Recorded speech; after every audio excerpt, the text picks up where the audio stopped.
దేవుడు తన హస్తంలో నన్ను ఎత్తి పట్టుకొని తన వాక్కులతో మిమ్మల్ని బలపరచునుగాక. ఆమేన్. లూకా సువార్త, దయచేసి బైబిల్ ఉన్న వాళ్ళందరూ కూడా లూకా సువార్త 22వ అధ్యాయం 7 నుండి 13 వాక్యాలు. లూకా సువార్త 22వ అధ్యాయం 7 నుండి 13 వాక్యం వరకు చదవగలిగిన వారు కాస్త సహకరించండి. పస్కా పశువును వధింపవలసిన పులియని రొట్టెలు దినము రాగా యేసు పేతురును యోహానును చూచి, మీరు వెళ్ళి మనము భుజించుటకై పస్కాను మన కొరకు సిద్ధపరచుడని వారిని పంపెను. వారు, మేమెక్కడ సిద్ధపరచగోరుచున్నావని ఆయనను అడుగగా ఆయన, ఇదిగో, మీరు పట్టణంలో ప్రవేశించినప్పుడు నీళ్లకుండా మోసుకొని పోవుచున్న ఒకడు మీకు ఎదురుగా వచ్చును. అతడు ప్రవేశించి ఇంటిలోనికి అతని వెంట వెళ్ళి, నేను నా శిష్యులతో కూడా పస్కాను భుజించుటకు విడిది గది ఎక్కడనని బోధకుడు నిన్ను అడుగుచున్నాడని ఇంటి యజమానునితో చెప్పుడి. అతడు సామాగ్రి గల ఒక గొప్ప మేడగది మీకు చూపించును, అక్కడ సిద్ధపరచుడని వారితో చెప్పెను. వారు వెళ్ళి ఆయన తమతో చెప్పినట్లు కనుగొని పస్కాను సిద్ధపరిచిరి. దేవునికి స్తోత్రం. అందరు గట్టిగా ఏక మనసుతో చెప్దాం, హల్లెలూయా. ప్రియమైన దేవుని బిడ్డలారా, ఈ వాక్యంలో మనం అనేకమైన సత్యాలను మనం గ్రహించగలం. ఈ రోజుల్లో ఆరాధనకు ఎక్కడెళ్ళాలి, లేక బాప్తిస్మం ఎవరి దగ్గర తీసుకోవాలి, లేక ప్రభు బల్లారాధన ఎక్కడ పాలు పొందాలి అనే విషయాలు చాలామందికి తెలియక వారికి అనుకూలించిన బోధలను, ఈ అంత్య దినాల్లో వారికి అనుకూలించిన బోధలను, వారికి తగిన సేవకులను, బోధకులను ఈ అంత్య దినాల్లో వారు ఏర్పాటు చేసుకుంటూ ఉన్నారు. ఎవరికి ఇష్టమైన బోధ వారు ఎన్నుకుంటున్నారు. ఈ కల్పన కథల వైపు, ఈ తీయటి మాటల వైపు, ఇక రకరకాలైన బోధల వైపు క్రైస్తవ సమాజం అంతా, విశ్వాసులంతా కూడా ఆ బోధకుడు, ఈ బోధకుడు, ఆ సంఘము, ఈ సంఘము అని ఇలా తిరుగుతూనే ఉన్నారు. కానీ వారికి ఒక స్థిరత్వము లేదు, ఒక స్థిరమైన జీవితము చాలామందికి లేకుండా ఎవరికి ఇష్టం వచ్చిన బోధ, ఎవరికి ఇష్టం వచ్చిన పద్ధతుల్లో ఒక క్రమము, పద్ధతి, మట్టు, మర్యాద లేకుండా చాలామంది ఈ విధంగా తిరుగుతున్న వారిని మీరు అనేక చోట్లలో, అనేక స్థలాల్లో చూస్తూ ఉంటారు.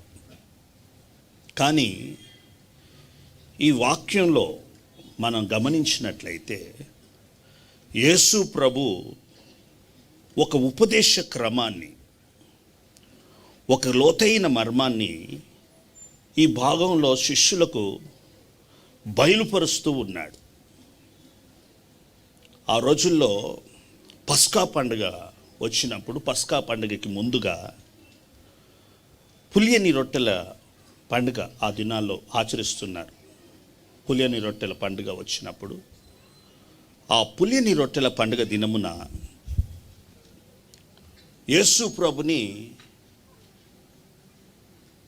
శిష్యులతో అంటున్నాడు. యేసు ప్రభు అంటున్నాడు, ఇదిగో, నేను మీతో కూడా కలిసి పస్కాను భుజించున్నట్లుగా ఒక స్థలాన్ని ఏర్పాటు చేయండి అని అంటున్నాడు. దేవునికి స్తోత్రం. పస్కా బలి పశువు లేదా ఈ పస్కా విందు లేదా ఈ యొక్క బల్లారాధన ఎక్కడ పడితే అక్కడ తీసుకునేది కాదు, ఎవరు పడితే వాళ్ళు ఇచ్చేది కాదు. అది దానికంటూ ఒక ప్రత్యేకమైన ఏర్పాటు ఉంది. దేవునికి స్తోత్రం. దానికంటూ ఒక ప్రత్యేకమైన ఏర్పాటు ఉంది. యేసు ప్రభు ఏమంటున్నాడు వారి శిష్యులతో అంటే, శిష్యులారా, నేను మీతో కలిసి, మీరు, నేను, మనము, అందుకే అంటున్నాడు మీరు వాక్యంలో మనము అన్నాడు. ఆ పదం మీరు చూస్తే 8వ వచనం అంటాడు, మనము భుజించుటకై, మన కొరకు. ఈ మాటలు మీరు కాస్త నోట్ చేసుకోవాల్సిన మాటలు. మనము యేసు ప్రభు తన శిష్యులలో పక్షపాతం చూపిస్తలేడు. వారిని ఏం చేస్తున్నాడో తెలుసో, కలుపుకుంటున్నాడు. మనం భుజించాల్సింది మనము, నేను కాదు. వ్యక్తిగతంగా చెప్తలేడు, నేను కాదు, నేను మీతో కూడా కలిసి, మీరు నాతో కూడా కలిసి మన కొరకు ఒక స్థలాన్ని సిద్ధపరచండి. ఆ స్థలములోనే మనము ఈ యొక్క పస్కా విందు లేదా ఈ పస్కా బలి పశువు యొక్క విందును, పులియని రొట్టెల పండుగను మనం అక్కడ ఆచరించాలి. ఎక్కడ పడితే అక్కడ ఆచరించాల్సిన పద్ధతి కాదు. కొంతమందికి కొన్ని చోట్ల నేను కొంతమందిని గమనిస్తాను, ఎక్కడ పడితే అక్కడికి వెళ్ళి ఎవరి పడితే వారికి అసలు ప్రతిష్ఠ ఉందా లేదా, పిలుపు ఉందా లేదా, ఏర్పాటు ఉందా లేదా అనేది వివేచించారండి. వివేచించకుండా వారు బల్లారాధన ఇస్తుండగా, రొట్టె ఇస్తుండగా, లేదంటే ద్రాక్షరసం ఇస్తుండగా వెళ్ళి వారి దగ్గర పోయి చేతులు చాపుతారు, నోరు తెరుస్తారు. యేసు ప్రభు తాను బల్లలో పాలు పొందబోతున్న ఆ రాత్రి కొరకు ఒక సిద్ధపాటు శిష్యులతో అంటున్నాడు, శిష్యులారా, ఎక్కడ పడితే అక్కడ వెళ్ళి మీరు పస్కాను వధించొద్దు, పస్కాను అక్కడ సిద్ధపరచొద్దు. మీరు దాని కొరకు ఒక ప్రత్యేకమైన సిద్ధపాటుతో మీరు సిద్ధపడాలి. ఆమేన్, హల్లెలూయా.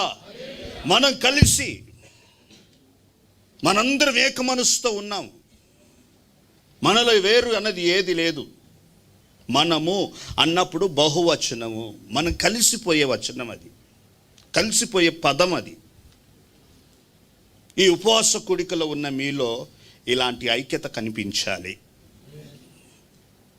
ఎలాంటి ఐక్యత? మనము, నేను, నీవు అనే మాటలు ఇక్కడ వినబడొద్దు. మనము, మన సంఘము, మన సేవ, మన ఉపవాస పండుగలు ఇవి. గట్టిగా చెప్దాం, హల్లెలూయా. ఇది మనది, ఇది మాది. దేవునికి స్తోత్రం. ఇది ఒక ఐక్యత, ఆత్మ కలిగించు ఐక్యత. మనది, మనము, మన కొరకు అని అంటున్నాడంటే యేసు ప్రభులో ఏ ఆత్మక్రియ చేస్తుంది? పరిశుద్ధాత్మ దేవుని యొక్క ఐక్యత ఆయనలో క్రియ చేయుచుంది. దేవునికి స్తోత్రం. సంఘాన్ని విడదీసి మాట్లాడతలేడు. నాకు దైవజనులు చెప్పారు, ఏమని, అన్నగారు ఫోన్ చేసి, అన్న ఆదివారం రోజు మనందరము కూడుకోవాలి, మనందరం ఐక్యతలో కలుసుకోవాలి, నీవు సంఘముతో పాటు రేపు ఆదివారం నువ్వు రావాలి అన్నాడు. ఇప్పుడు మా సహవాసం, మేము ఎవరితో ఉన్నాము? మా తండ్రి, మా ఆత్మీయ తండ్రి అయ్యతో మేము అంటుకట్టబడ్డాం. దేవునికి స్తోత్రం. ఈ ఉపదేశంలో అంటుకట్టబడ్డాం. ఈ అంటుకట్టబడిన మేము ఎలా ఉండాలంటే, ఇది మాది, ఈ ఉపవాస పండుగలు మాయి. చిలుకలు కూడా కావు ఈ ఉపవాస పండుగలు. అయ్యతో అంటుకట్టబడిన మేమందరం కూడా, అనగా దేవుడు ఈ ఉపదేశ క్రమంలో ఈ ఉన్నత ఉపదేశ క్రమంలో అపోస్తులతో మాకు కట్టిన ఐక్యత, దేవునికి స్తోత్ర. ఈ ఐక్యతలో మేము కలిసిపోవాలి. మా కొరకు ఈ పండుగలు ఎవరి కొరకు సిద్ధపరచారండి? మన కొరకు. చెప్పండి, మన కొరకు ఈ పండుగలు.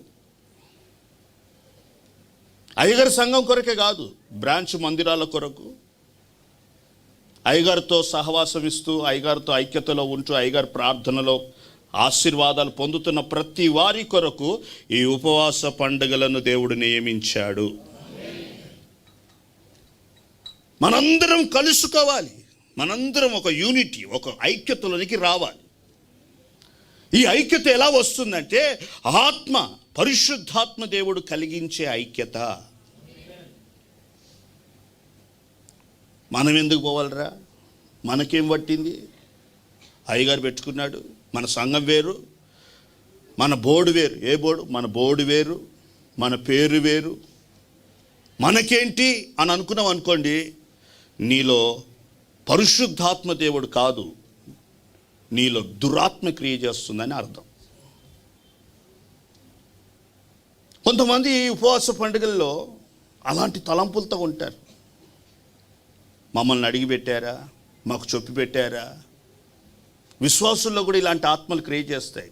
మాకు ఫోన్ చేసి చెప్పారా, రమ్మన్నారా, మాకు పాంప్లెట్ ఇచ్చారా, లేకపోతే బొట్టు పెట్టి చెప్పారా? ఏమంటారమ్మా? బొట్టు పెట్టి చెప్పారా? ఈ రోజుల్లో విశ్వాసులకు ఈ అలుగుడు ఏంటండి? ఇప్పుడు దైవజనులు ఉంటారు. ఉదాహరణకి జాషువన్న గారు ఉన్నారు. అమ్మ రేపు ఉపవాస పండుగకి అందరు రండి అమ్మ, మీరందరు రండి. ఈ సిస్టర్ ముఖం చూసుకొని చెప్పాడు అనుకో, పక్క సిస్టర్ నా ముఖం చూసి చెప్పలే, ఆమె ముఖం చూసే చెప్పాడు. ఆమె ముఖం చూసి అమ్మ అందరు రండి అన్నాడు. అంటే ముఖం చూసి అమ్మ అయ్యా, అమ్మ అయ్యా అని చెప్పాలా? కాదు కదా.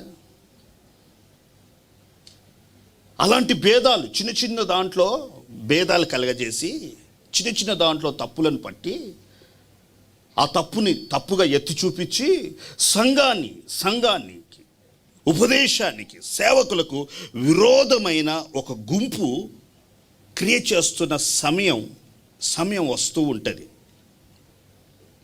అదే పస్కా సిద్ధపరుస్తున్న ఆ సందర్భంలోనే ఒకళ్ళు దురాత్మ దూరిందంట. దేవుని ఆత్మ కాదు. అదే రాత్రి ఆయన ఆ రాత్రే బల్లలో చేయబెడుతున్న ఆ రాత్రే ఒకరిలోనికి సాతానుడు ప్రవేశించేను అని రాయబడ్డది. అవునా? ఉందా లేదా వాక్యంలో? కాస్త గట్టిగా చెప్పండి అమ్మా. ఆ సాతాను గారు ప్రవేశించిన వాడే ఇలాంటి భేదాలు కలగజేస్తాడు. సంఘంలో భేదాలు, మాకు చెప్పలే, మామని విలువలే, మా వైపు చూసి చెప్పలేదు అని ఇలాంటి చిన్న చిన్న వాటిలో భేదాలు కలగజేసి సంఘానికి విరోధానికి, సేవకులకి, ఉపదేశానికి విరోధంగా మాటలు మాట్లాడుతూ ఉంటాడు. మీరు ఆ మాటలన్నీ వినకూడదు. ఈ ఉపవాస పండుగలు అన్నగారు ఏమన్నారు? అన్నగారు ఇందాక చెప్పాడు, నిలబెట్టి చదివించారు. ఇలాంటి ఏవి చేసుకోకుండా సమాధానంగా, గొప్ప ఉజ్జీవంగా, గొప్ప ఐక్యతతో ఈ పండుగలను జరిపించబడాలి. ఆమేన్, హల్లెలూయా.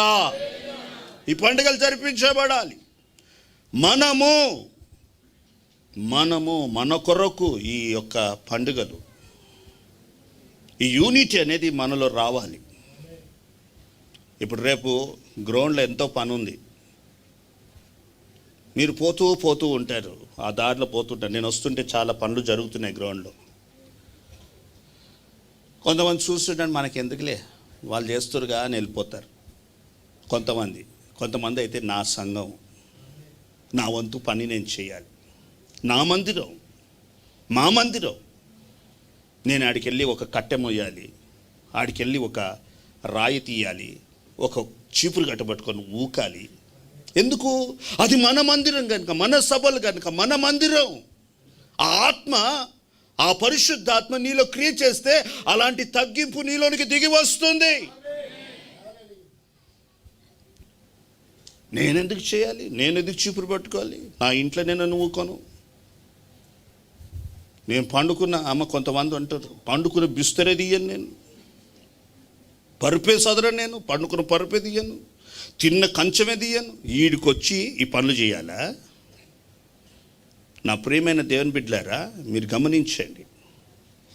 మనము, మన సంఘము, మన పరిచర్య, మన సభలు, మన ఉపవాస కూడికలని మనం అనుకుంటే మనది అనుకుంటే నీలో పరిచర్య చేసే ఆత్మక్రియ చేస్తుంది.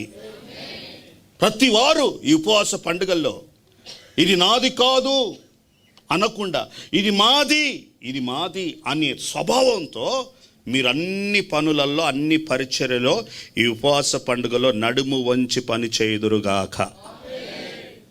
ఆమేన్ చెప్పండి.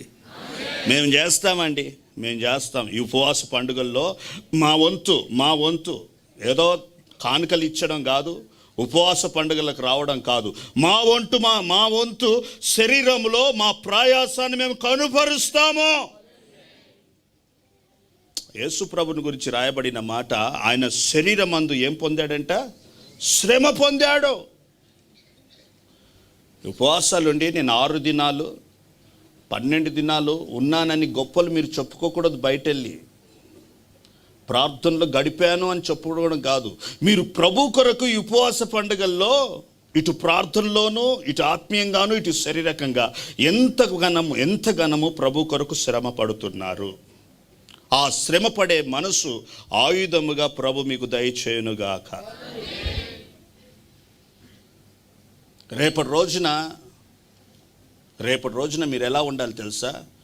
అక్కడ అన్ని పనులు సేవకుల మీద నెట్టేయక, విశ్వాసుల మీద, అక్కడ వాళ్ళ మీద వాళ్ళు చూసుకుంటారులే అని అనుకోక, నా వంతు సహాయం నేను చేయాలి, నా వంతు పని నేను ఆడ ప్లేట్ పడ్డది అనుకోండి, తీసేసేయాలి. అక్కడికి ఇది ఆడ దాన్ని తీసుకొని తన్నుకుంటూ పోవద్దు. అట్లా నాకేమో అది కనబడ్డదంటే నేను తీయమని చెప్తుందని అర్థమైందండి. కింద గ్లాస్ కనబడ్డది అనుకోండి, నీ దృష్టిలో పడ్డదనుకోండి, అది నేను తీయమని చెప్తుంది.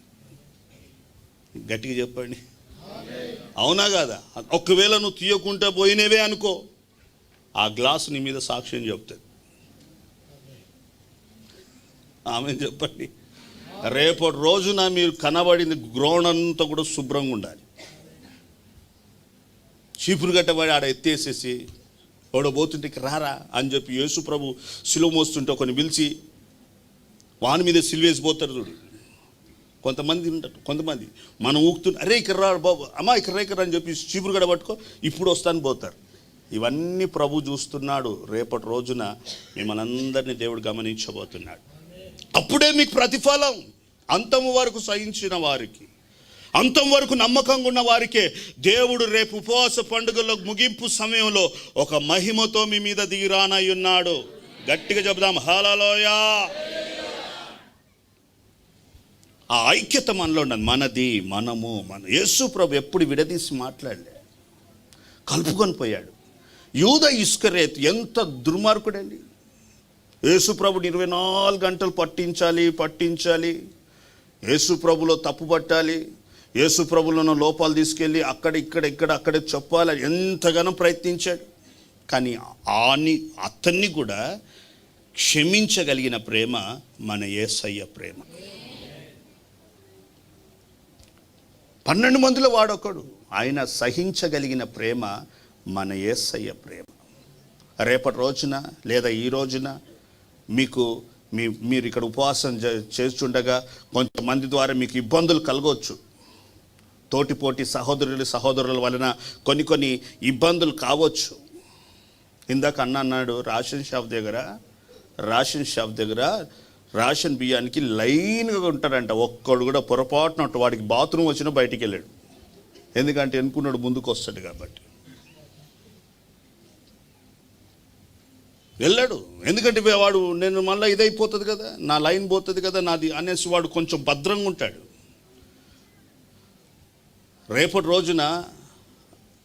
రోజున మీరు లైన్లో వరుసల్లో భోజనాలు ఉన్నాయన్నా?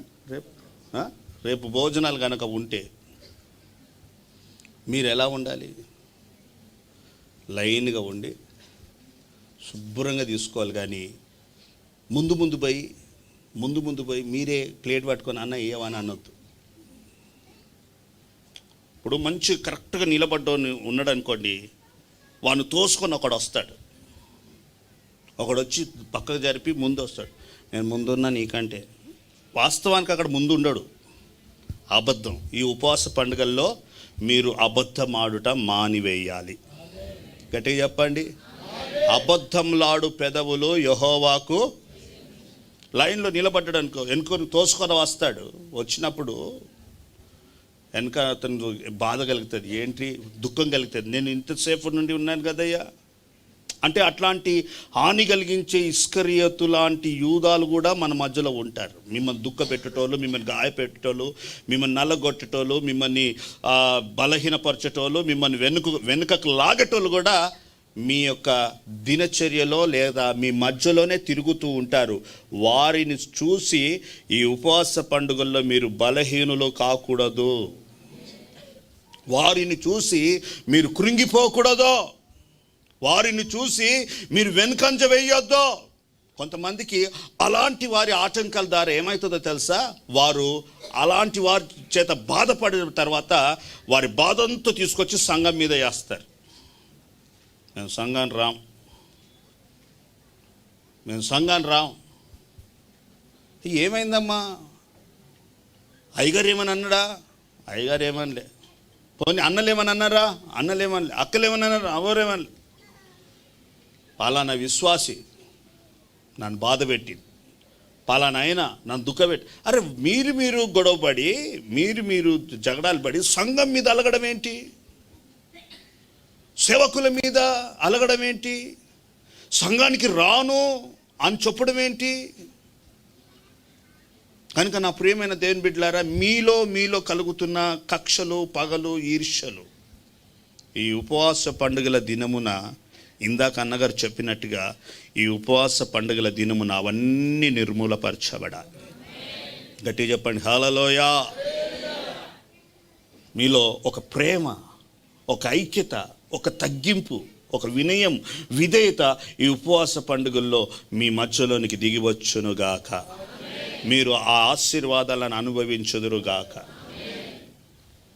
సంఘం మీద తీయొద్దు నీ కోపం సేవకుల మీద తీయొద్దు.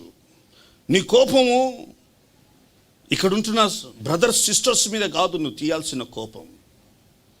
ఎవరో నేను ఆటంకపరిచారు, నువ్వు ఎవరి ద్వారా దుఃఖపడుతున్నావో దాన్ని తీసుకొచ్చి అయ్యగారితోనో లేదంటే అన్నలతోనో కూర్చొని మాట్లాడుకొని దాన్ని సమాధానపరుచుకోవాలి. కానీ నేను మందిరానికి రాను అని ఇంట్లో కూర్చున్నావు అనుకో, ఒక వారం చూస్తారు అయ్యగారు, 2 వారాలు చూస్తారు, 3వ వారం చూస్తాడు, పలానా సిస్టర్ రావట్లేదు, ఏంటో ఏమైందని ఫోన్ చేస్తే ఫోన్ ఎత్తరు, ఎవరితోనైనా చేయించమంటే అలా చేయరు. ఇక లాస్ట్కు దైవజనులు ఏం చేయాలమ్మా, మీ ఇంటికి ఆరతి పట్టుకుని రావాలి. ఏమని, సిస్టర్ బ్రదర్ ఎందుకు రావట్లేదు మందిరానికి అని. ఏం చేయాలంటే వాళ్ళు ఆరతి పట్టుకొని పాట పాడుకుంటూ రావాలి. ఏ పాట? రావమ్మా మహాలక్ష్మి రావమ్మా నీ దగ్గరకు వచ్చి నేను బుజ్జగించి, ఇక నీకు ఎవరు దుఃఖం కలగకుండా, నీకు బాధ కలగకుండా, నీకు అన్ని విధాలుగా నీకు ఈ మందిరంలో నీకు అన్ని విధాలుగా ఏర్పాటు చేస్తావమ్మా, రావమ్మా అని నిన్ను పాట పాడి నిన్ను ఆరతి పట్టి తీసుకొస్తే తప్ప నువ్వు రావా? కొంతమంది అలాంటి మొండి ఆత్మలు క్రియేట్ చేస్తాయి. ఆ మొండి ఆత్మలను దేవుడు ఈ ఉపవాస పండుగల్లో నిర్మూలపరచునుగాక. హల్లెలూయా. అలా మనం బతిలాడిపించుకోవద్దు. సంఘం మనది. ఈ సంఘములో, ఈ ఉపదేశంలో నువ్వు స్థిరపరచబడుతున్నావంటే, నువ్వు సంఘంలో ఒక మహిమగల మందిరముగా, ఆత్మ సంబంధమైన మందిరంగా కట్టబడుతున్నావంటే దేవుడు నీ మీద చూపిన అపారమైన కృప. ఆమేన్. Praise the lord. కృప. నువ్వు ఈ ఉన్నత ఉపదేశంలో ఉన్నావు. ఇంకా నేను వాక్యంలోనికి వెళ్ళినప్పుడు నువ్వు గ్రహిస్తావు నువ్వు ఎక్కడ ఉన్నావు అన్నది. యేసు ప్రభు చెప్తున్నాడు ఏందో తెలుసా, శిష్యులారా నా కొరకు మన కొరకు ఒక విందును, పస్కా విందును భుజించడానికి ఒక స్థలాన్ని ఏర్పాటు చేయండి. ఆ స్థలం మామూలు స్థలంగా ఉండొద్దు. అది ఆ స్థలం ఒక ప్రత్యేకమైన స్థలాన్ని మీరు నియమించండి. Praise the lord. హల్లెలూయా. శిష్యులు వెంటనే రేయ్ మనకు పర్మిషన్ ఇచ్చాడంట, మనం వెళ్ళిపోదాం పదండి, ఎక్కడ పడితే అక్కడ ఎక్కడ ఏది ప్యారడైస్ హోటల్ బుక్ చేద్దామా, లేకపోతే ఆ హోటల్ ఈ హోటల్, అట్లా కాదు. శిష్యులు ఏం చేశారో తెలుసా? అయ్యా మేము నీ కొరకు పస్కా అంటే ఎక్కడ పస్కా విందును మేము సిద్ధపరచాలి, మేమెక్కడ ఆ మాట మీరు నోట్ చేసుకోవాలి. శిష్యులైనా సేవకులైనా విశ్వాసులైనా మీరు నోట్ చేసుకోవాలి. మేమెక్కడ అంటే అక్కడ మీరు నోట్ చేసుకోవాల్సిన మాట ఏంటంటే మా చిత్తము కాదు, మా చిత్తములో ఉన్న స్థలములు మేము సిద్ధపరచొద్దు. నువ్వు ఎక్కడ సిద్ధపరచమంటావో, నువ్వు ఏ చోట సిద్ధపరచమంటావో ఆ చోటుకే మేము వెళ్తాము, ఆ చోటనే సిద్ధపరుస్తాము, ఆ చోటనే మనము ఆ పస్కాను భుజిస్తాం. కొంతమందికి అమ్మ వినండి, కొంతమందికి ఇప్పుడు యేసు ప్రభు సీనియర్ పాస్టర్ అనుకుందాం, యేసు ప్రభుని సీనియర్ పాస్టర్ అనుకుందాం, కిందున్న శిష్యులు జూనియర్ అనుకుందాం, జూనియర్ శిష్యులు అనుకుందాం, జూనియర్గా ఉన్నారు. శిష్యులతో అంటున్నాడు, శిష్యులారా మీరు వెళ్ళి విందును సిద్ధం చేయండి అనగానే వీరు వెళ్ళి ఎవరికి ఇష్టం వచ్చినట్టుగా ఏ చోటు పడితే అరే మనకు అప్పగించాడు కదా, మన ఇష్టం ఎక్కడ పడితే అక్కడ సిద్ధపరచవచ్చు కదా అన్న తలంపుతో వాళ్ళు వెళ్ళలే. వాళ్ళు ఏం చేశారో తెలుసా? మరలా వచ్చి ఆయన దగ్గరకు వచ్చి నువ్వెక్కడ చెప్పుతావో మేము అక్కడే సిద్ధపరుస్తాం. నీ నడిపింపు, నువ్వే ప్లేస్ చెప్తే అక్కడికి మేము నడిపించాం. అందుకే మీరు గమనించండి, ఈ కానా పెళ్లి విందులో ద్రాక్ష రసం అయిపోయినప్పుడు మరియమ్మ పోయి అడుగుతుంది ఏమని, అయ్యా ద్రాక్ష రసం. ఆయన అంటాడు నా సమయం ఇంకా రాలేదమ్మా. మరలా ఆమె వెళ్తూ ఉండగా శిష్యులు అంటారు, అమ్మా ఏం మాట్లాడాడు యేసయ్య అంటే, నాకేం తెలియదయ్యా, ఆయన మీతో చొప్పునది చేయండి. ఆయన చొప్పేదే చెయ్యాలి, ఆయన నడిపింపుకే మనం అప్పగించుకోవాలి తప్ప మన నడిపింపు, మన చిత్తము, మన సంకల్పము ఏది మనలో ఉండకూడదు. Praise the Lord. నడిపింపు ఒకటి ఉంది, ఆ పెద్దాయన ఏం చెప్తాడో అదే చెయ్యాలి. ఆ పెద్దాయన ఉన్నాడు కదండి, పెద్దాయన ఉన్నాడు చూడండి, ఆ టీం అంతటికి పెద్దాయనని దేవుడు నియమించాడు. ఆ నాయకత్వం ఉంది, ఆ నాయకత్వం ఏమి చెప్తుందో అదే చేయాలి. కానీ మన చిత్తం చేయడానికి, మన ఇష్టం చేయడానికి, ఈ పరిచర్యలోనికి, ఈ ఉపదేశంలోనికి మనం రాలేదు. మనకంటూ ఒక నడిపింపు ఉంది. ఆయన ఎక్కడ, ఏ చోట, ఎక్కడ, ఎలాగో చెప్తాడో అలాగూ చేయడానికే మన నడుము కట్టుకోవాలి. అమ్మాయి వింటున్నారా? తమ్ముడు ఆ చైర్ తీసి అటైనా అంటే ఆయన చెప్పినట్టే అలా వేయాలి, అంతే. వింటున్నారండి? వాళ్ళు చెప్పినట్టే ఎక్కడ వేయమన్నాడు, ఎలా చేయమన్నాడు, ఆ మాటకు నువ్వు లోబడితే, ఆ నడిపింపుకు నువ్వు లోబడితే నీకు కలిగే ఆశీర్వాదాలు ఈ ఉపవాస పండుగల్లో అనేకంగా దేవుడు నీ మీద కుమ్మరిస్తాడు. ఈ ఉపవాస పండుగల్లో మీరు ఒక నడిపింపుకు అప్పగించుకోవాలి, ఒక నాయకత్వానికి అప్పగించుకోవాలి. Praise the lord. నాయకత్వం, ఒక నడిపింపు మనకుంది. ఆ నాయకత్వానికి మనం అప్పగించుకొని వారు చెప్పినట్లు నువ్వు చేస్తే, వారు చెప్పిన అందుకే మీరు చివరిలో మీరు చదువుకోండి, ఈ 13వ వచనంలో అంటారు ఆయన చెప్పినట్లు శిష్యులు చేశారని. 13వ వచనం చివరి భాగం, 13వ వచనంలో మీరు చదవండి. వారు వెళ్ళి ఆయన తమతో చెప్పినట్లు దానిని కనుగొని పస్కాను సిద్ధపరిచిరి. గట్టిగా చెప్దాం హల్లెలూయా. వారు ఆయనతో చెప్పినట్టు చేశారు, చెప్పంది చేయలేదు. వారి ఇష్టానుసారమైనది చేయలేదు. నా ప్రియమైన దేవుని బిడ్డలారా, మీరు ఆలకించండి. ఈ ఉపవాస పండుగల్లో మన చిత్తము, మన సంకల్పము, మన ఉద్దేశాలు, మన తలంపులన్నీ తొలగించబడి దేవుని చిత్తము, ఒక నడిపింపు మాత్రమే మనలో స్థిరపరచబడాలి. నీ చిత్తం వేరు, ఆయన చిత్తం వేరు.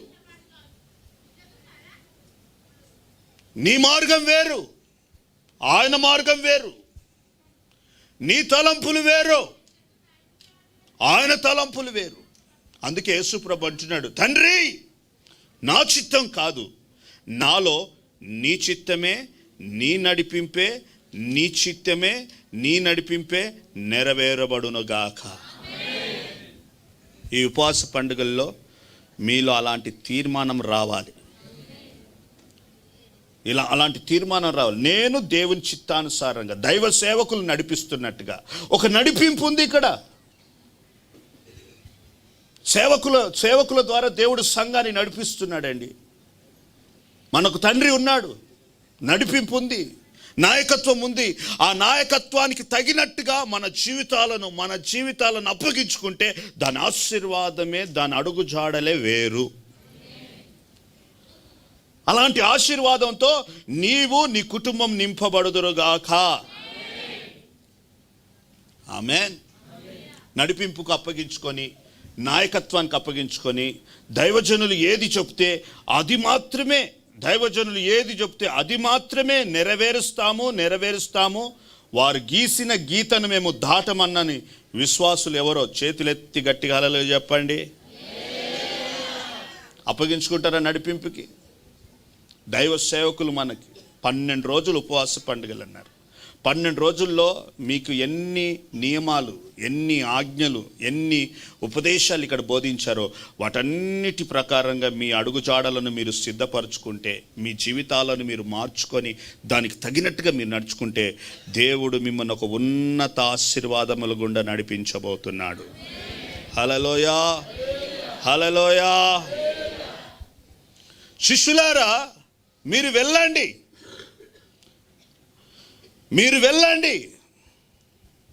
మీరు వెళ్ళుచుండనే పట్టణంలోనికి మీరు ప్రవేశిస్తారు. చూడండి, వీరు ఇంకా వెళ్ళలేదు, కానీ వారికి జరగబోయే సంగతిని అంతా ముందుగా చెప్తున్నాడు. మీరు వెళ్ళండి. మీరు పట్టణంలోనికి వెళ్ళుచుండగానే మీ ముందర ఒకడు నీలకుండతో మీ ఎదురుగా నడుచుకుంటూ వస్తాడు. అన్నాడా లేదా? చెప్పండి గట్టిగా. అన్నాడా లేదా? యేసు ప్రభు చెప్పినట్లుగానే వీళ్ళు ఆ పట్టణంలోనికి వెళ్ళారు. వెళితే అక్కడ జరిగిన సంభవం ఏందో తెలుసా? ఒక నీలకుండ మోసుకొని, నీలకుండ వాడు భుజమున మీద పెట్టుకొని, వాక్యంలో రాయబడ్డది అది మోసుకొని వస్తున్నాడు అని. కుండని ఏం చేస్తున్నాడంటమ్మా? మోసుకొని వస్తున్నాడు. గమనించండి, ఈ కుండ మోసుకొని వస్తున్నాడంటే ఆ కుండ నీళ్ళతో నింపబడ్డదా, ఖాళీగా ఉన్నదా? ఇప్పుడు ఖాళీగా ఉన్నదంటే చేతిలో పట్టుకొని ఊపుకుంటూ పోతారు. అలా ఊపుకుంటూ పోయి కుండలు ఇరగొట్టిన వాళ్ళు చాలామంది ఉన్నారు, పగలగొట్టిన వాళ్ళు ఉన్నారు. కానీ ఈ వ్యక్తి ఆ కుండను మోసుకొని వస్తున్నాడంటే ఆ కుండ నింపబడి ఉంది. ఆమేన్. ఊపుకుంటూ పోతున్న కుండ కాదు ఇది, ఒట్టి కుండ కాదు ఇది, ఇది నింపబడిన కుండ. ఆమేన్ చెప్పండి. హల్లెలూయా. కుండ అనగా ఎవరో కాదు, మనమే కుండ. మట్టి కుండలో అమ్మా ఎప్పుడు పగిలిపోతామో తెలియదు. ఈ కుండని ఎంత భద్రంగా మీరు కాపాడుకుంటారో, మీ పరిశుద్ధ జీవితాన్ని, మీ పవిత్ర జీవితాన్ని ఎంత భద్రంగా కాపాడుకుంటారో అంతగా దేవుని యొక్క కృపలో మీరు వర్ధిల్లుతారు. గమనించండి, ఈ కుండను మోసుకొని వెళ్తున్నాడు ఒకడు. కుండను మోసుకొని వెళ్తున్నాడు. కుండలో నీళ్లు నిండున్నాయి, సమృద్ధిగా ఉన్నాయి. ఆ నీళ్లు ఆ కుండలో నుండి పొంగి పారేటట్టుగా ఉన్నాయి. ఇంకా పొంగలేదు, పొంగి పారేటట్టుగా ఉన్నాయి. ఖాళీ కుండ కాదు. ఈ ఉపవాస పండుగల్లో దేవుడు మిమ్మల్ని కాలికుండగా ఈ ఉపవాస పండుగల్లో మిమ్మల్ని ఉంచాడు. ఈ ఉపవాస పండుగల్లో మిమ్మల్ని దేవుడు ఒక నిండైన కుండగా పొంగి పొంగి పారేటట్టు, పొంగి పొరలేటట్టు మీ కుండలను, మీ జీవితాలను, మీ కుటుంబాలను ఆయన సమృద్ధితో నింపనై ఉన్నాడు. హల్లెలూయా. ఆయన సమృద్ధి. నీ ఉపవాస పండుగలు ఏం చేయాలి తెలుసా? నువ్వు నింపుకోవడమే చూడాలి. ఆశీర్వాదాలను, దేవుని కృపను, దేవుని ఆశీర్వాదాన్ని, దేవుని మహిమను, దేవుని శక్తిని, దేవుని బలం నింపుకుంటూనే ఉండాలి, నింపుకుంటూనే ఉండాలి, నింపుకుంటూనే ఉండాలి. ఈ కుండలు నిండి పొంగి పొర్లినాక ఏమవుతుందో తెలుసా అమ్మ? నిండి పొంగి పొర్లే అనుభవం అంటే పరిశుద్ధాత్మ అభిషేకం వారిలో నిండి పొంగి పొర్లుతుంది. ఎంతవరకు పరిశుద్ధాత్మ దేవుడు నీ మీదికి రాడో తెలుసా?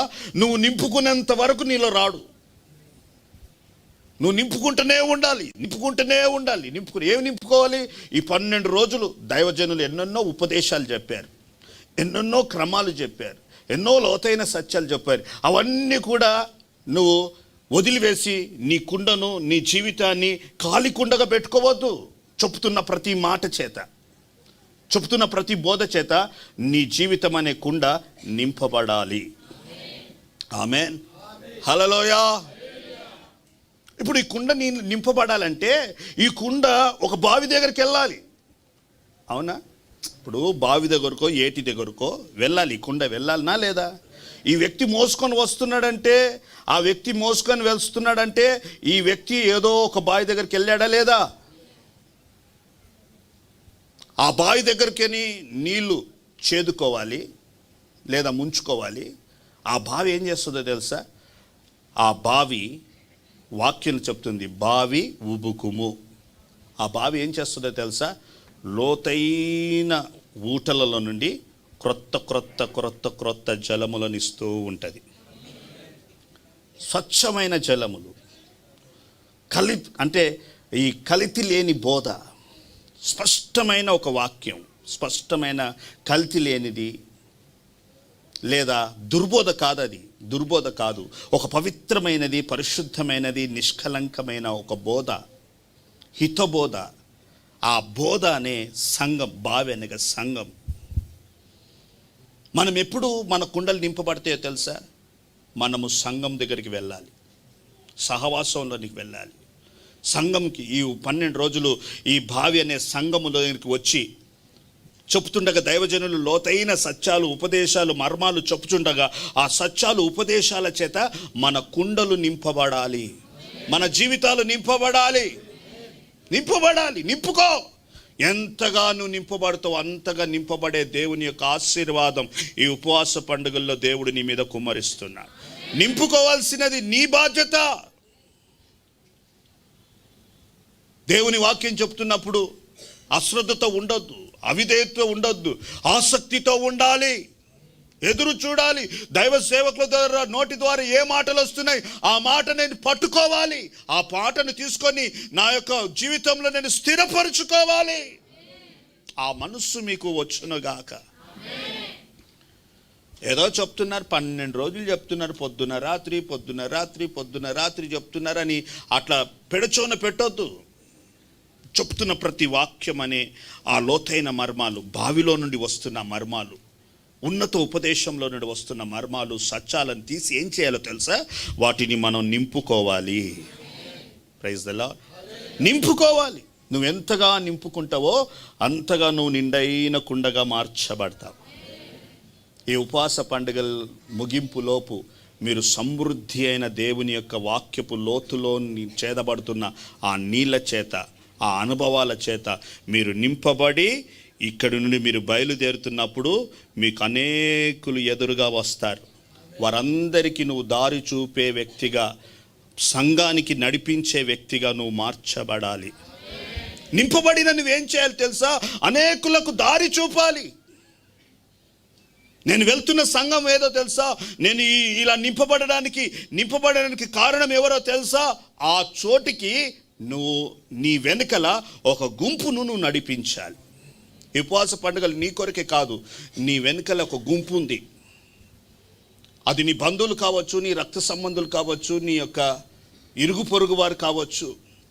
లేక నీ స్నేహితులు కావచ్చు, నీ ఆత్మీయులు కావచ్చు, నామకార్థ క్రైస్తవులు కావచ్చు, వారందరికీ ఈ లోతైన బావిని గురించిన ఉపదేశ క్రమాలను, మర్మాలను, సత్యాలను నువ్వు వారికి ప్రకటించాలి.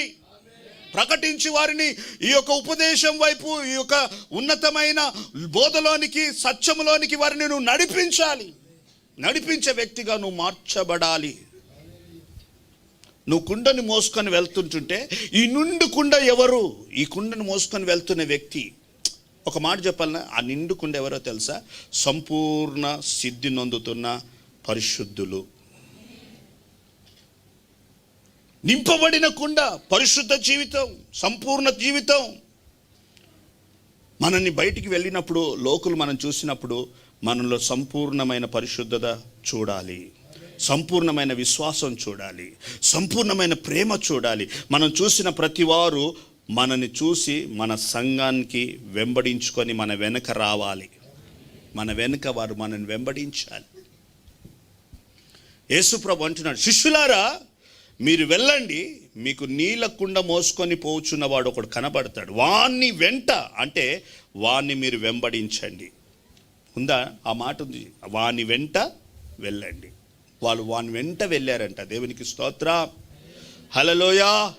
ఈ ఉపవాస పండుగల్లో గమనించండి, మీ ద్వారా ఈ ఉపవాస పండుగల ముగింపులోపు రేపటి రోజున ఒక గుంపు జనాంగంతో నువ్వు వారిని, ఒక గుంపును తీసుకొని దేవుని సన్నిధికి రావాలి. అనేకులను నడిపించాలి. ఇక్కడ వినటం మట్టుకు విందురు కానీ గ్రహించరన్న గుంపు ఇక్కడ ఉండొద్దు. మీరు విని దాన్ని గ్రహించి దాన్ని తీసుకొని వెళ్ళి అనేకులకు బోధించి, నేను ఇలా ఆశీర్వదించబడడానికి, ఇలా దీవించబడడానికి, ఇలా నా గిన్నె నిండి పొంగి పొరలడానికి, నా కుండె నిండి పొంగి పొరలడానికి కారణము ఒక ఉన్నతమైన సంఘం, ఒక ఉన్నతమైన బోధ, ఒక లోతైన అనుభవాలు, సత్యాలు. నేను స్థిరపడ్డాను. ఆ స్థిరపడ్డాను కనుక ప్రభు నన్ను ఈ విధంగా నిండైన కుండగా, ఏ కొదవ లేకుండా సమృద్ధి అయిన కుండగా నన్ను ఆశీర్వదించాడు అని నువ్వు వెళ్ళి సాక్ష్యం చెప్పాలి. Praise the Lord. సాక్ష్యం చెప్పే వ్యక్తిగా నువ్వు మారుదువుగాక, నీ నోరు తెరవబడునుగాక. సాతాను గాడు కొంతమంది నోర్లని మూసేస్తాడు. ఈ ఉపవాస పండుగల గురించి అన్నగారు ఇన్ని పాంప్లెట్లు ప్రచురం చేయడానికి పంచండి అని చెప్పడం నేను విన్నాను. కొంతమంది తీసుకొని వెళ్తారు, పంచకుండా సాతాను గాడు వారిని కట్టేస్తాడు. పొరపాటున మీ ఇళ్ళల్లో అలాంటి పాంప్లెట్స్ ఇంకా పెట్టుకోకండి. ఈ రాత్రే, ఈ క్షణమే మీరు గనక ఒకవేళ ఇండ్లలోనికి వెళుతుండగా, నిండుకుండగా వెళ్తుండగా ప్రతి ఒక్కరికి ఆ పాంప్లెట్ మీరు పంచాలి. మీకు తెలిసిన వారికి వాట్సాప్ ద్వారా కానీ, ఫేస్బుక్ ద్వారా కానీ, మీ బంధువులకు, మీ స్నేహితులకు, మీ రక్త సంబంధులకు, మీ ఆత్మీయులకు, లేకపోతే నామకార్థ క్రైస్తవులకు, వారికి ఈ యొక్క ఉన్నతమైన లోతైన సత్యాలు, మర్మాలు ఎక్కడి నుండిరా మీకు ఇలాంటి నువ్వు బలపడడానికి కారణం ఎవరు? నువ్వు ఇలా నిలబడడానికి కారణం ఎవరు? ఇలా ఆశీర్వదించబడ్డ కారణం ఎవరు అని ఎవరని నేను అడిగినప్పుడు నువ్వు చెప్పాలి, నేను ఒక బావి దగ్గరికి వెళ్తున్నాను, ఆ బావి నన్ను నింపుచున్నది, ఆ బావి నా దాహం తీర్చుతున్నది, ఆ బావి నాకు కావలసిన సమృద్ధిని కలగజేస్తుంది. ఆ బావి ఏదో కాదు, hosanna Pentecostal faith ministry. Amen. Hosanna Pentecostal faith ministry సంఘములో నేను స్థిరపడ్డాను కనుక ఈరోజు నా జీవితం ఆశీర్వాదకరంగా ఉంది. నా ప్రియమైన దేవుని బిడ్డలారా, యేసు ప్రభు చెప్పినట్టునే వీళ్ళు ఒక వ్యక్తిని కనుగొన్నారు. ఆ వ్యక్తి కుండను మోసుకొని వెళ్తున్నాడు. వీరు వెంటనే, బాబు కుండను మోసుకొని వెళ్తున్నా. వాడరే ఆగి నువ్వు ఏ ఇంటికి వెళ్తున్నావు, ఎక్కడికి వెళ్తున్నావు అని అడగలే. యేసు ప్రభు ఏమన్నాడంటే, వాడు మోసుకొని వెళ్ళుచుండగా మీరు వాని వెంట వెళ్ళండి, వాడిని డిస్టర్బ్ చేయొద్దు. ఏమన్నాడమ్మా? వాని వెంట వెళ్ళండి, వాని ఏం టచ్ చేయకండి. వాడిని టచ్ చేస్తే వానిలో ఒకవేళ స్వార్థం ఉండొచ్చు. ఎలాంటిది? నాకుండా నింపబడ్డది, నేను బాగుంటున్నాను, వీడు వెనుకొస్తున్నానికి ఎందుకు దింపుకో, వాడు ఆశీర్వది. కొంతమంది అలాంటి స్వార్థపరులు కూడా కొంతమంది ఉంటారు. నేను బాగుపడాలి కానీ వేరోడు. అలా ఉండొద్దు. మనం ఎలా ఉండాలి తెలుసా? మనము నింపబడాలి, మనం ఆశీర్వదించబడాలి, మన వెనుకల ఉన్నవారు కూడా దీవించబడినట్లుగా మాదిరికరముగా మనం బ్రతకాలి. ఆమేన్, హల్లెలూయా. ఇతను వెళ్తున్నాడు, ఇతని వెంబడించుకుంటూ, ఇతని అడుగులో అడుగు వేసుకుంటూ వీళ్ళు ముందుకు సాగారు. సాగిన తర్వాత ఇతను ఒక ఇంటిలోనికి వెళ్ళాడు. ఎక్కడికి వెళ్ళాడమ్మా చెప్పండి? ఎక్కడికి? అక్కడ రాయబడ్డది, ఇంటిలోనికి ప్రవేశించెను. ఉందా మాట? అతడు ఇంటిలోనికి ప్రవేశించెను. ఇదిగో మీరు పట్టణంలో ప్రవేశించినప్పుడు అతడు ఇంటిలోనికి అతని వెంట వెళ్ళిరి. ప్రవేశం చూడండి, ఒకసారి వీళ్ళు ప్రవేశించింది పట్టణంలో. ఫస్ట్ వీళ్ళు ప్రవేశించింది ఎక్కడ? పట్టణంలో ప్రవేశించారు. రెండవ ప్రవేశం ఎక్కడ? ఇంటిలో. మీరు ఇవి కూడా నోట్ చేసుకోవాలి. ప్రవేశాలు చాలా ఉన్నాయి పరలోకంలో. పరలోకం గురించి ఇప్పుడు మీకు చెప్తున్నాను, వినండి. అందరూ మనం ప్రవేశించే మార్గంలో ప్రవేశించలేరు. పరలోకం అనేది ఒక పట్టణం, పరలోక పట్టణం. ఇప్పుడు ఆ పట్టణంలో వీడు నీళ్ళ కుండ మోసుకొని పోతున్న వాడిని వీళ్ళు వెంబడించాడు. వీడు వెళ్ళి ఒక ఇంటిలో ప్రవేశించాడు. ఇంటిలో ప్రవేశించి అలా కుండను దించుతున్నాడు, అలా సదురుతున్నాడు, కుండను అక్కడ పెడుతున్నాడు, అంతే. వీళ్ళు కుండను మోసుకొని వెళ్తున్న వాడిని అడుగుతలేరు. మాకు బోధకుడు ఒక గదిని నియమించమని చెప్పాడు, పస్కాన్ని నియమించమని చెప్పాడని వాడిని అడుగుతలేరు వీళ్ళు. ఆ ఇంటిలో ఇంకొక యజమానుడు ఉన్నాడు. దేవునికి స్తోత్రం చెప్పండి, హల్లెలూయా. ఆ ఇంటిలో ఎవరున్నారమ్మా? ఇంటి యజమానుడు వేరు. ఇంటి యజమానుని అడుగుతున్నారు. ఏమన్నా తెలుసా? అయ్యా యజమానుడా, చదవండి ఆ మాట ఒకసారి. ఏమంటే 11వ వచనం, నేను నా శిష్యులతో కూడా పస్కాను భుజించుటకు విడిది గది ఎక్కడనని బోధకుడు నిన్ను అడుగుచున్నాడని ఇంటి యజమానితో చెప్పండి. ఇప్పుడు ఇంటి యజమాని వేరు. ఇప్పుడు ఇంటి యజమాని నీలకుండ మోస్తాడా? పనివాడే మోస్తాడు కదమ్మా, దాసుడే మోస్తాడు. పనివాడే రే పోయి నీళ్ళు దేరంటే వాడు ఏం చేస్తాడు? నీలకుండ మోసుకోదు. ఇంటి యజమానుడు మోయడు కదా. యజమానుడు డ్యూటీ ఏంటంటే నడిపిస్తాడు. నీలకుండ దేపో, అడిగిపోయి కొంచెం వాటర్ బాటిల్ దేపో. యజమానుల యొక్క డ్యూటీ అది. యజమానుల యొక్క డ్యూటీ అది. కొంతమంది యజమానులను కూడా ఎల్లెత్తి చూపిస్తారు. ఆయన తెచ్చుకోవచ్చు కదా, మరి నువ్వు ఎందుకు? నువ్వు దాసుడిగా ఉన్నావు ఎందుకు? నువ్వు చేయాల్సిన పని ఏంటి? యజమానుడు చెప్తాడు. యజమానుడు చెప్పినట్టు దాసులు చేయ. నీలకుండ మోసుకొనిరా, పలానా బావి దగ్గరికి వెళ్ళి నీలకుండ మోసుకొనిరా అంటే వెళ్ళాలి, చేయాలి, అంతే. యజమానులు చెప్పేదానికి వీడు లోబడ్డాడు, పోయాడు, తీసుకొచ్చాడు, ఆ కుండ అలా పెడుతున్నాడు. చక్కగా వాడి డ్యూటీలో వాడు నమ్మకం ఉన్నాడు. కానీ వీని వెనుక వెళ్ళిన ఈ ఇద్దరు శిష్యులు ఉన్నారు చూడండి. ఆ శిష్యుల పేరు యోహాను, పేతురుని ఇద్దరిని పంపాడు యేసయ్య. ఇద్దరు శిష్యులు వెళ్ళి యజమానుని అడుగుతున్నారు. ఏమన్నా తెలుసా?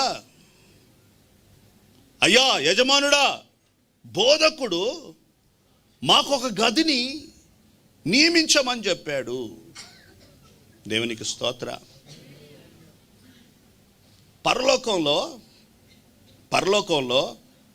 యేసు ప్రభు అన్న మాట ఏందో తెలుసా? నా తండ్రి ఇంట అనేక నివాసాలు కలవు. పరలోకంలో అనేక నివాసాలు ఉన్నాయి. మనకు కూడా ఇక్కడ అనేక బోధలు ఉన్నాయి. ఈ లోకంలో ఈ ప్రపంచంలో అనేక బోధలు ఉన్నాయి. కానీ అక్కడ వెళ్ళిన తర్వాత అంటున్నాడు ఏమన్నా తెలుసా? మాకు ఒక విడిది గది. ఏ గది అంటమ్మా చెప్పండి? విడిది గది. మీరు రాసుకోవాల్సిన మాట లేదా వినాల్సిన మాట విడిది గది. అన్ని బోధలు వేరు, అన్ని సంఘాలు వేరు, అందరి ప్రవక్తన వేరు. ఈ విడిది గది ప్రవక్తన, దీని క్రమమే వేరు. ఆమె చెప్దాం, హల్లెలూయా. ఇది అన్ని గదులతో కలిసిపోయేది కాదు, అన్ని బోధలతో కలిసిపోయేది కాదు,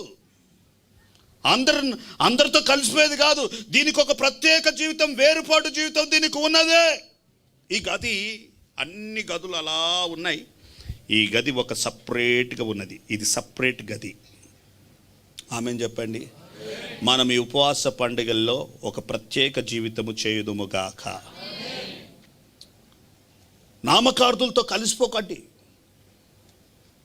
అపవిత్రులతో, పాపులతో, లేక రకరకాలైన పోకిరి చేష్టలు చేస్తున్న వారితో మనం కలిసిపోకూడదు.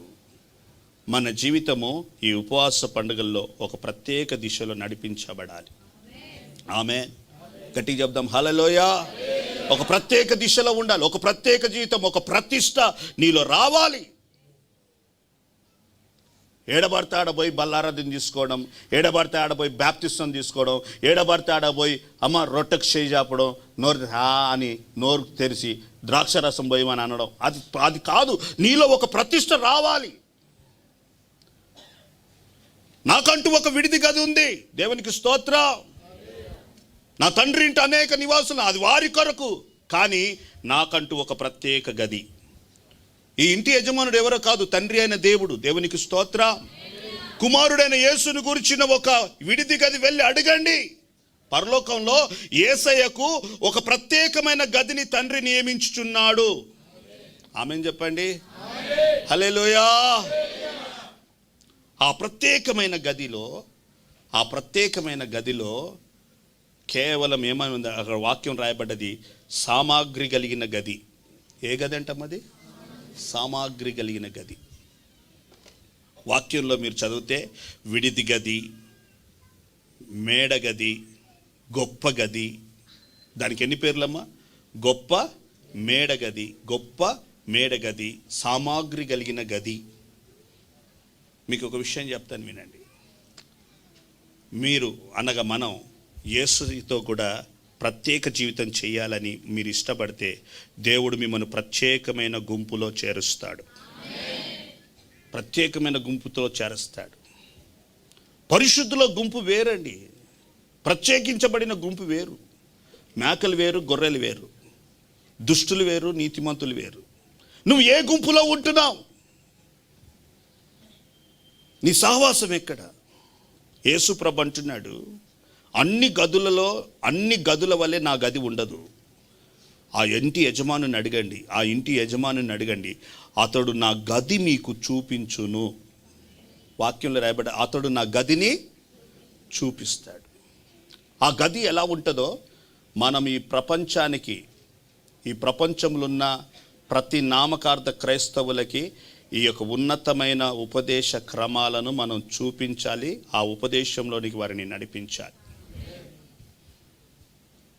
ఎవరితో పడితే వాళ్ళతో కలిసిపోవద్దు. ఏ ఫెలోషిప్తో పడితే ఆ ఫెలోషిప్తో, లేకపోతే ఎవరితో పడితే ఏ అన్ని ప్రార్థన మందిరాలే కదా, అందరు సేవకులే కదా, అందరు బోధకులే కదా, అందరు వాక్యం చెప్తారు. కాదు, నీకంటూ ఒక ప్రత్యేకమైన గది ఉంది, ప్రత్యేకమైన సహవాసం ఉంది, ప్రత్యేకమైన లోతైన అనుభవాల గుండా నడిపిస్తున్న దైవ సేవకుల యొక్క నడిపింపు ఉంది. ఒక వేరుపాటు జీవితం ఉందండి. నువ్వెందుకు ప్రత్యేక కాలేకపోతున్నావు? ఎవరు ఏ మీటింగ్ పెట్టినా అక్కడికి పారిపోతావు, అక్కడికి వెళ్తావు. ఏ సంఘానికి వెళ్తే ఆ సంఘం. అది కాదండి. అలాంటి వారు ఇలాంటి యొక్క ప్రత్యేక గదిలోనికి రాలేరు. ప్రత్యేక గదిలోనికి రావాలంటే ప్రత్యేక జీవితం చేయాలని ఇష్టపడాలి. అందుకన్నాడు, మీరు వారి మధ్యలో నుండి బయలు వెళ్ళి నా కొరకు ఎలా ఉండమన్నాడమ్మా? కొరింథీయులకు రాసిన పత్రికలు అంటాడు, ప్రత్యేకముగా ఉండండి, నేను మీలో నివాసము చేయుచున్నాను గనక. నేను మీలో నివాసం చేయుచున్నాను, నేను మీలో సంచరిస్తున్నాను. నేను మీలో సంచరించి మీలోనే నన్ను నేను కనుపరుచుకుంటున్నాను కనుక మీరు అన్యులతో కానీ, అవిశ్వాసులతో కానీ, లేకపోతే పాపులతో కానీ, నామకార్థులతో కానీ ఎవరితో మీరు కలవద్దు. మీ ప్రత్యేకతనే వేరు, మీ మాటలే వేరు, మీ ప్రవక్తనే వేరు, మీ జీవితం వేరు, మీ పరిశుద్ధ జీవితమే ఎవ్వరు దాన్ని తూచలేని అంత గొప్పది. Praise the Lord. మనతో మన ప్రత్యేక జీవితంతో ఎవరు పోల్చబడకుండా అలాంటి ఒక మహిమ కలిగిన ప్రత్యేక జీవితాన్ని మనం చేయాలి. ఎవరితో పడితే వాళ్ళతో కలిసిపోయేది బోధ కాదు మనది. ఎవరితో పడితే ఏ సంఘాన్ని పడితే ఆ సంఘాన్ని పోయే బోధ కాదు మనది. ఏ పాస్టర్ని పిలిచి ఇంటికి పిలిపించుకొని తల మీద చేయబెట్టుకునే బోధ కాదు మనది. మనకంటూ ఒక ప్రత్యేకత జీవితం, ఒక వేరుపాటు జీవితం కలిగిన ఒక ప్రత్యేక గదిని దేవుడు, ఒక ప్రత్యేకమైన ఉపదేశాన్ని దేవుడు మన కొరకు సిద్ధపరిచాడు. Praise the lord. Hallelujah, hallelujah. విడిది గది. తర్వాత మీకు చెప్తాను వినండి. సామాగ్రి కలిగిన గది. దేవునికి స్తోత్ర. సామాగ్రి కలిగిన సామాగ్రి అంటే అర్థం ఏంటి? అమ్మా చెప్పండి. సామాగ్రి అంటే ఏందమ్మా? అన్ని వస్తువులతో నింపబడిన గది. దేవునికి స్తోత్రం చెప్దాం. హల్లెలూయా. అన్ని వస్తువులతో నింపబడిన గది. ఏది తక్కువ ఉండదు, ఏది కొదువు ఉండదు. ఇక్కడ ఇది తక్కువ, బోధలను తక్కువనా, సహవాసంలో తక్కువనా, ప్రేమలో తక్కువనా, ఎందులో తక్కువ? ఇక్కడ అన్నీ నీకు కావాల్సిన ప్రతి అవసరత తన మహిమలో సిద్ధపరుస్తున్న, తీరుస్తున్న గది ఈ యొక్క సంఘం అనే గది. ఆమేన్. హల్లెలూయా, హల్లెలూయా. ఈ గదిలో నీ సకల అవసరతలు తీర్చబడునుగాక. ఈ మందిరం అనే గదిలో, ఈ సహవాసం అనే గదిలో ఇక్కడ సమస్త సామాగ్రి ఉంది. ఇక్కడ సమస్త సామాగ్రి ఉంది. ఇక్కడ సామాగ్రి కలిగిన గది. ఒక రోజున షూనేమి పట్టణస్థురాలు ఎలీషా కాలములో గోడ మీద అనగా మేడ మీద ఏం కట్టింది? గది కట్టి ఆ గదిలో సామాగ్రిని పెట్టిందా లేదా? ఏమేమి పెట్టింది? మంచము, బల్ల, దీపస్తంభము, ఇంకొకటి పీట. సామాగ్రి కలిగినది. సామాగ్రి కలిగిన గది. నీ జీవితంలో ఈ సామాగ్రి గది అనగా ఈ దీపము, లేక ఈ బల్ల, లేక ఈ మంచము, లేక ఈ యొక్క ఏమంటారు పీఠము, ఇవన్నీ వస్తువులు ఈ ఉపవాస పండుగల్లో దేవుడు నీలో సమృద్ధిగా నింపుచున్నాడు.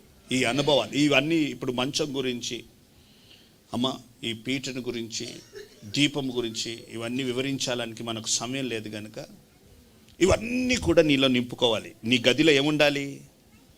మంచం ఉండాలి. మంచం అనేది విశ్రాంతికి సాదృశ్యం.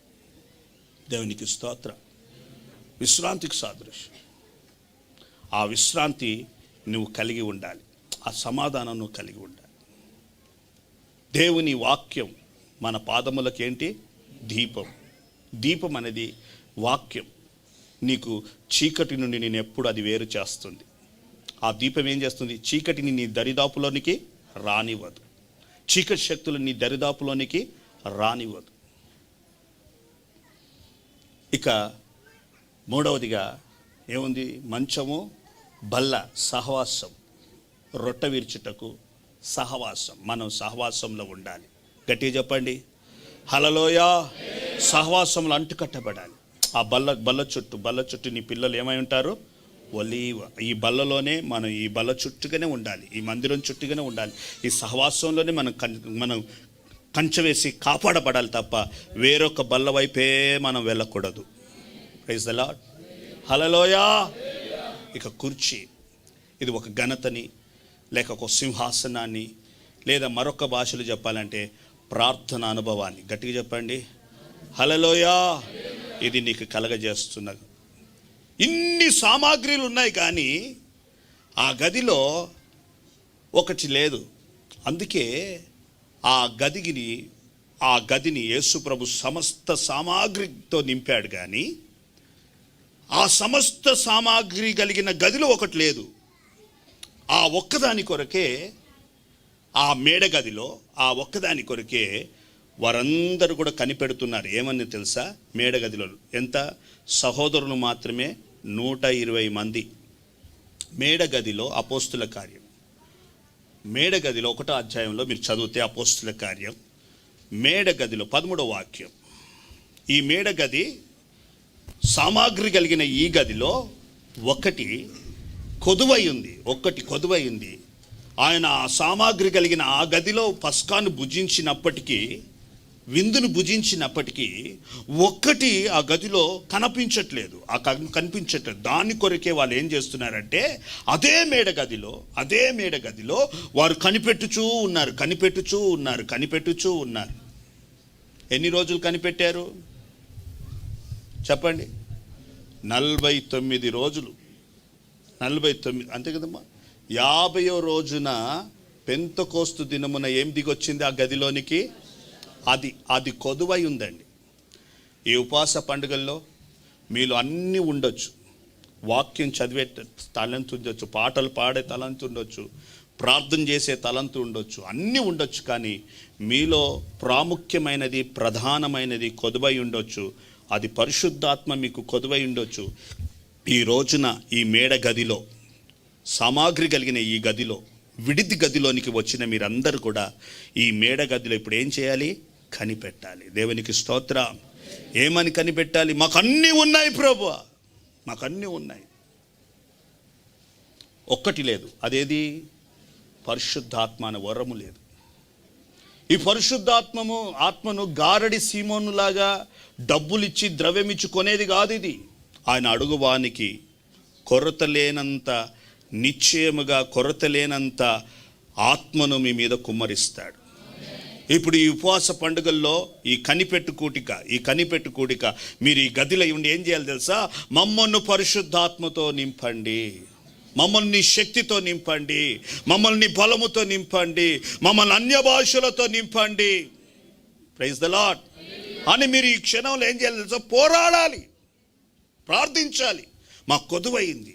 అందుకే యేసుప్రభు నీలో ఒకటి కొదువై ఉంది. ఈరోజు నువ్వు ఏ కొదువతో వచ్చావో ఆ కొదువను ప్రభు తీర్చనై ఉన్నాడు. ప్రభు నేను కొదువలేని వ్యక్తిగా దేవుడి ఈ దినమున నేను మార్చనై ఉన్నాడు. మీకు ఒక విషయం చెప్పాలా? ఆ ఆత్మ గనక మీలోనికి దిగి వచ్చిందనుకోండి, ఇక నడిచేది మీరు కాదు, ఆత్మనే మిమ్మల్ని నడిపిస్తుంది. మాట్లాడేది మీరు కాదు, మీలో నుండి ఆత్మనే మాట్లాడుతుంది. చూసేది మీరు కాదు, మీలో నుండి పరిశుద్ధాత్మ దేవుని చూపులు బయలు వెళ్తాయి. అగ్ని కలిగిన చూపులు, అగ్ని జ్వాలలు కలిగిన నేత్రాలను దేవుడు మీకు ఇవ్వబోతున్నాడు. Praise the Lord. అయితే మీరు చేయాలి. ఈ మేడ గదిలో మామూలుగా ఉండడం సామాగ్రి ఉంది కదా, చేతిలో బైబుల్ ఉంది కదా, చేతిలో పెన్ను ఉంది కదా అని కొంచెం సైలెంట్గా చల్లగా సతికిలబడ్డట్టు ఉండొద్దు. మీరు ఏం చేయాలి తెలుసు? ఇప్పుడు వైరాగ్యంగా మేడ గదిలో ఒక్కటి యేసయ్య కాలములో విడిచిపెట్టినది, అంటే యేసయ్య కాలములో ఆ గదిలో లేనిది, పెంతెకోస్తు దినమున అపోస్తుల కాలమున పెంతెకోస్తు దినమున ఆ గదిలోనికి దిగి వచ్చినది. ఆ ఆత్మను ఈ దినమున మీరు పొందుకోవాలి. ఆ పరిశుద్ధాత్మ శక్తి చేత మీరు నింపబడాలి. అదే పెంతెకోస్తు దినమున దిగి వచ్చిన పరిశుద్ధాత్మ అగ్ని అభిషేకం మీ మధ్యలో, మన మధ్యలో దిగి రావాలి. అది వచ్చునట్లుగా మీరు గట్టిగా ప్రార్థనలో కనిపెట్టాలి. ఇప్పుడు అది వచ్చేదాకా మీరు గదిలోది. ఇప్పుడు అది వచ్చి మిమ్మల్ని దించి ఆ వాక్యం రాయబడ్డది, అది వాళ్ళ మీద వ్రాలిన కొలది వారిలో ఏమైందంట? ఆ నాలుకలు విభాగింపబడి వారి మీద వ్రాలిన కొలది వారికి వాక్శక్తి ఏందంటమ్మా? వాక్శక్తి. వారి నాలుకలు సడలింపబడ్డాయి, వారి నోరు తెరవబడ్డది, మూయబడి మౌనంగా ఉన్న నోరు తెరవబడ్డది. కేకలు, శబ్దాలు, మహాధ్వని, మహాశబ్దం వారిలో నుండి, వారి కంఠ స్వరాలు చీల్చబడి, ఏం జరుగుతుందిరా నాయన, భూకంపం వచ్చిందా ఈడ అన్న ఒక గొప్ప శబ్దం ఆ స్థలములో పుట్టింది. Praise the Lord. అట్టి విధంగా నీవు ఈ దినమున, ఈ క్షణమున దేవుని సన్నిధిలో నువ్వు ఆరాధించాలి. ప్రభువా నన్ను నింపండి, నన్ను తాకండి. ఈ దినమున నాకు కొదువైనది ప్రతిది కూడా నాలో తీర్చే ఒకే ఒక ఆత్మ, పరిశుద్ధాత్మ నేను పొందుకుంటే నేను సమస్తము నీ ఆత్మ చేత నడిపించబడి నా సమస్త అవసరాలు నీలో తీరుతాయి నాయన. ఆమేన్. యేసు ప్రభు కూడా ఒక మాట, ఆయన నీతిని రాజ్యాన్ని మొదట వెతకండి, మీకు అన్ని అనుగ్రహింపబడతాయి. మీకు ఎన్ని ఉన్నా పరిశుద్ధాత్మ లేకుంటే అన్ని సున్నా. పరిశుద్ధాత్మ అభిషేకం లేకుంటే అన్ని సున్నా. చూడండి, ఆ ప్రత్యేక గదిలోనికి, ఇన్ని సామాగ్రి కలిగిన ఆ గదిలోనికి వారు నడిపించబడ్డారు. కానీ ఒక్క వస్తువు అక్కడ లేదండి. ఆ వస్తువు ఆ మేడ గదిలో ఎప్పుడు వచ్చిందంటే పెంతెకోస్తు దినమున వచ్చింది. వారు పట్టణంలో ప్రవేశించి తాము బస చేయుచుండిన మేడ గదిలోనికి ఎక్కిపోయిరి. ఎక్కడి నుండి? 22వ అధ్యాయం నుండి ఆ మేడ గది వారికి పర్మనెంట్ అయిపోయింది. యేసు ప్రభు సిలువ వేయబడిన తర్వాత వారి యొక్క అలవాటు కొలది వారు ఆ ప్రార్థన గదిలోనికి వెళ్ళి ఆ ప్రార్థన గదిలో 49 రోజులు కనిపెట్టగా 50వ దినమున ఆ ఇంటిలో కొదువై ఉన్న ఆ గదిలోనికి, ఆ మేడ గదిలోనికి, సామాగ్రి కలిగిన ఆ విడిది గదిలోనికి పరిశుద్ధాత్మ దేవుడు దిగి వచ్చాడు. ప్రైజ్ ద లార్డ్, హల్లెలూయా. కనుక నా ప్రియమైన దేవుని బిడ్డలారా, ఈ దినమున దేవుడు మిమ్మల్ని పరిశుద్ధాత్మతో నింపనై ఉన్నాడు. ఆయన ఆత్మ పొందుకొని మీకు లోకంలో ఏది మనకు అవసరం లేదండి. పరిశుద్ధాత్మ అభిషేకం మనకు ప్రాముఖ్యం. నువ్వు ఎన్ని ఉన్నా ఆత్మ లేకపోతే నావాడు అంతే, నావాడు కాడంతే. ఆయన వారంగా మనం మార్చబడాలంటే, ఆయన బిడ్డలుగా మార్చబడాలంటే మనము దేవుని ఆత్మచేత నింపబడుదుము గాక. కొరత లేని ఆత్మచేత మనం నింపబడుదుము గాక. మనలో పొర్లి మనని ఉబుకింపజేసే ఆత్మచేత మనము నడిపించబడుదుము గాక. అందరూ దయచేసి ఒక క్షణం లేచి నిలబడండి. దయచేసి ఈ క్షణంలో దేవుడు మనల్ని గొప్ప ఆత్మచేత అభిషేకంతో నింపనై ఉన్నాడు. Glory, hallelujah, hallelujah, hallelujah. Praise the lord, hallelujah. ప్రియమైన దేవుని బిడ్డ, నువ్వు ఈ క్షణములో ఒక విడిది గదిలో ఉన్నావు. ఒక ప్రత్యేకమైన జీవితమును చేస్తున్నావు. ప్రత్యేకమైన బోధలో దేవుడు నిన్ను పెంచుతున్నాడు. ఇంకా నీలో ఏదైతే కొదువై ఉందో ఈ దినమున దేవుడు నిన్ను తన ఆత్మచేత సమృద్ధితో నింపనై ఉన్నాడు. అందరు లేచి నిలబడి, ప్రభువా మమ్మల్ని నింపండి నాయన, నీ ఆత్మతో నింపండి ప్రభువా, మాకు కొదువై ఉన్నాయన్నీ కూడా మీరు తీర్చండి నాయన. హల్లెలూయా, హల్లెలూయా, హల్లెలూయా. ప్రియమైన దేవుని బిడ్డలారా, దయచేసి మీరు ఒక ప్రత్యేకమైన జీవితం చేయించిన దేవుని బిడ్డలు. మీలో